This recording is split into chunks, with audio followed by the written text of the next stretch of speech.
सत्य की ज्वाला अहंकार को जानो, विद्रोह करो, मुक्त हो जाओ।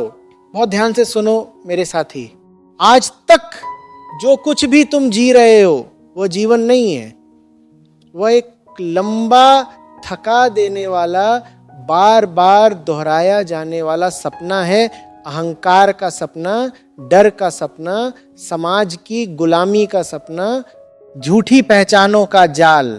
तुम सुबह उठते हो, दौड़ते हो नौकरी के पीछे, पैसे के पीछे, रिश्तों के पीछे, सम्मान के पीछे, भविष्य के ख्वाबों के पीछे, सफलता के नाम पर एक के बाद एक लक्ष्य के पीछे। लेकिन कभी रुककर, सांस रोककर, आंखें बंद करके एक सवाल नहीं पूछते, मैं कौन हूँ, असली मैं क्या हूँ। वो जो शरीर है, वो जो मन है, वो जो विचार है, या उससे परे कुछ और जो खुद को नहीं जानता, वो सारी दुनिया जीत लेने के बाद भी खाली हाथ रह जाता है। क्योंकि असली धन भीतर है, असली शक्ति भीतर है, असली शांति भीतर है, असली आनंद भीतर है। बाहर की हर चीज सिर्फ प्रतिबिंब है, सिर्फ छाया है। आचार्य प्रशांत बार बार याद दिलाते हैं कि आत्मज्ञान के बिना सारी उपलब्धियां झूठी हैं, सारी सफलताएं खोखली हैं।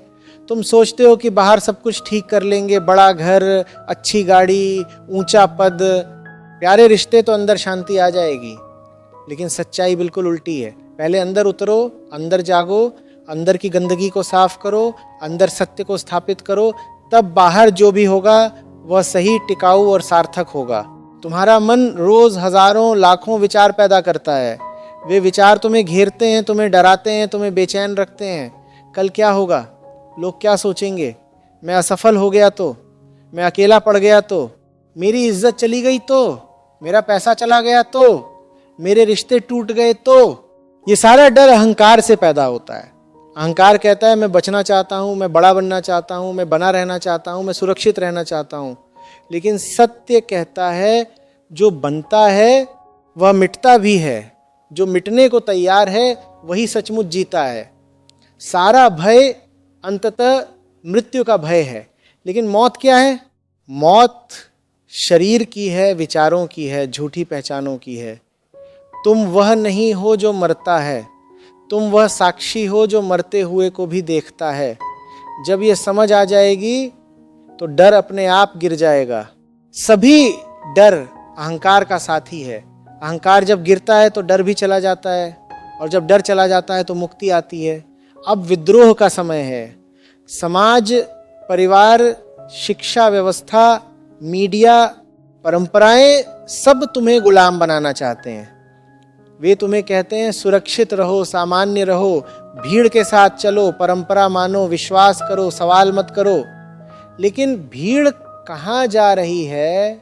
अंधेरे में, खाई में, खोखलेपन और दुख के समंदर में। प्रकृति का बहाव बहुत तेज है। वह करोड़ों लाखों को जानवरों की तरह बहा ले जाता है। खाओ, सो, कमाओ, प्रजनन करो, इच्छाएं पूरी करो और मरो। लेकिन तुम इंसान हो, तुम्हारे अंदर वो दिव्य चिंगारी है जो कहती है नहीं, मैं इस बहाव में नहीं बहूंगा, मैं कुछ ऊंचा, कुछ सार्थक, कुछ सत्य करके दिखाऊंगा। मैं जानवर नहीं हूं। हर उद्योग में एक ऐड़ा चाहिए जो कहे नहीं, मैं इस झूठ को नहीं मानूंगा। हर घर में एक सरफिरा चाहिए जो सवाल करे और परिवार को जगा सके।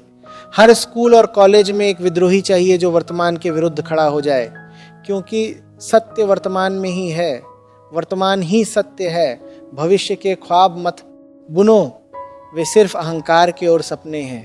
अतीत में मत उलझो, वह गया गुजरा है। वर्तमान को देखो, वर्तमान में जागो, वर्तमान में विद्रोह करो। इस पल को पूरी जागरूकता से जियो। तुम सोचते हो कि अध्यात्म मतलब त्याग, मतलब दुनिया छोड़ देना, मतलब सन्यास, मतलब कहीं जंगल में बैठ जाना। ये बड़ी गलतफहमी है। अध्यात्म मतलब पूरी तरह जीना, पूरी जागरूकता के साथ, पूरी समझ के साथ, बिना डरे, बिना लोभ के, बिना अहंकार के जीना। अध्यात्म और बाहरी धर्म में बड़ा अंतर है। धर्म अक्सर नियमों, रस्मों, विश्वासों और भय पर टिका होता है। लेकिन अध्यात्म सवाल है, मैं अस्तित्व में हूँ भी या नहीं? मैं कौन हूँ? अध्यात्म अहंकार को उजागर करता है, उसे जानता है और उससे मुक्त होता है।